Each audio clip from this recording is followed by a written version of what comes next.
Good evening, everybody. My name is David Loudermilk, and I will be discussing family health and cultural aspects. Our agenda for tonight, we're going to divide this topic into two different subtopics. We will first define family health, talk about family health history, how we access this, why it's important, and what we can do to use that information to improve our health. We will then define cultural aspects. We will talk about health literacy. We'll talk about culture versus communication, how simply translation of a language does not jump all the barriers that come with that. And we will end with defining what cultural competence is. I also have a list of resources as well as my references page. So family health has a bit of a broad definition. The long and short of it is there are certain things we need to simply physically survive, such as food, clothing, shelter, and access to medical care. And the one thing I want to point out here is a sense of self-worth. I think we can all agree that whether you are a parent or an educator, establishing this with our children and students is extremely important. So as we delve into family health history, we'll find that all families have a record of diseases and or different conditions that have happened. We share genes with our family. So what happened however many generations ago can and will still affect us to this day, as well as our family in the future going forward. We'll find things like common behaviors and exercise habits and living environments all play a role in this. Long and short of it is monkey see, monkey do. So what we show our children, whether that's an active lifestyle or a sedentary lifestyle, can influence them to have that particular lifestyle as well. One simple way to get access to our family health history is at family get-togethers. Talk to your family, your extended family, see what they know off the top of their head, see if they have any access to health records, collect that info, track it and share it. Again, we all have some type of chronic illness or condition that has run throughout our family throughout the years.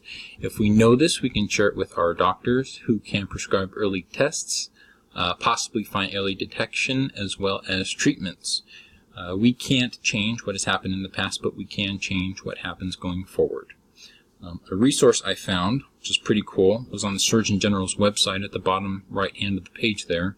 It'll track all this information for you electronically, so you can access it whenever you need to.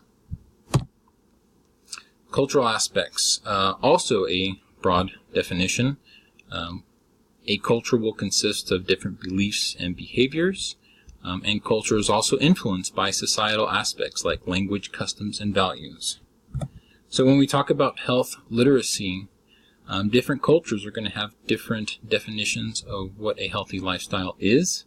And how much they have access to it, or maybe how much they know about it. So organizations must be able to recognize these differences, accept them, and use these differences to help build bridges to what before may have been miscommunication.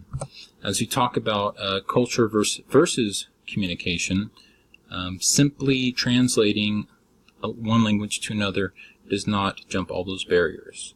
You can have cultural, you can have religious differences.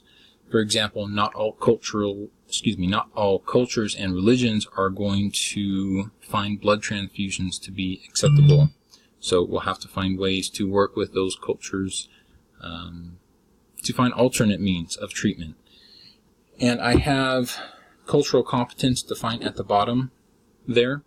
The long and short of cultural competence is basically what we've talked about in these last two slides.